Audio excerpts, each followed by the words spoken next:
If a beetle somehow got underneath your skin and started crawling around, there's a good chance that you have a condition called formication. This unsettling sensation feels as if insects are scuttling just beneath your skin, but in reality, there's nothing there. The feeling is caused by nerves sending false signals to the brain, creating the disturbing illusion. This can cause the victim to scratch their own skin until it becomes damaged.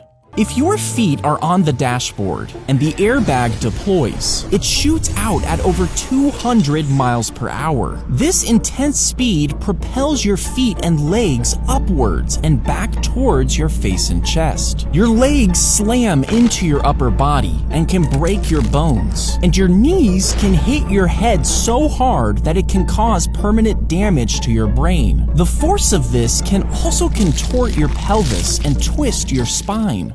If you get a fish hook caught in your finger, most people will just try to pull it out. But that might not work because hooks typically have a barb on the end. Instead, you should gently nudge it upwards until the barb is more visible on the opposite side. This will allow you to easily cut off the end of the barb, at which point the hook can easily slide out.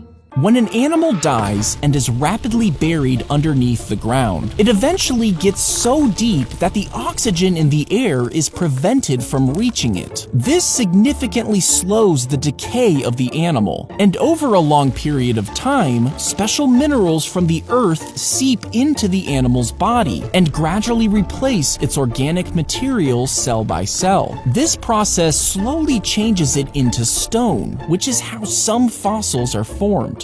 When you pull the trigger on a flamethrower, it opens a valve near the bottom, allowing fuel to be pumped from a pressurized tank. The fuel travels through a hose towards the nozzle and is forced out the end at a high pressure, at which point a small flame ignites the fuel as it comes out, which produces a continuous stream of fire. A strand of hair can embed itself so far into your skin that you have to use tweezers to remove it. Now, this typically happens to barbers when the stiff end of a cut piece of hair penetrates their skin and slides underneath. Just like a normal splinter, the area can become red and swollen as the body tries to push it out. And if not removed, the strand of hair can become infected and in rare cases require surgery.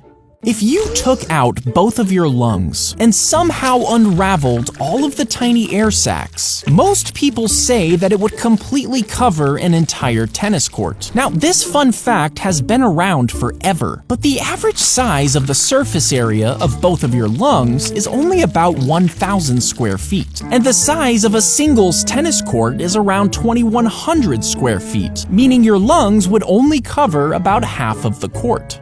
If you step on a pressure release mine, theoretically, it would trigger a spring mechanism inside that pulls back a firing pin. Now, if you stay completely still and don't step off, supposedly the firing pin won't move. But if you remove any weight, the firing pin hits a detonator, causing an explosion. Now, this idea was popularized by wartime propaganda and movies at the time. In reality, these mines don't actually operate like this. Most of them detonate as soon as any pressure is applied.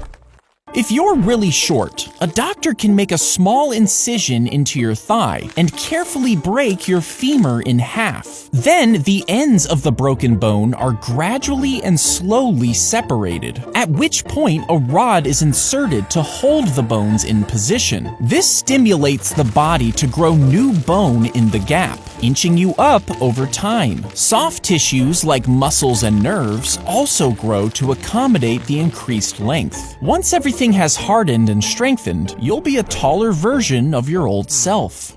If you collected all of the spit you produce during your lifetime, most people would think it would only be a few gallons. But you actually produce over a liter in just one day to help break down food in your mouth. And for the average person's lifetime, you would produce about 8,000 gallons, which would be enough to completely fill a pool about this size.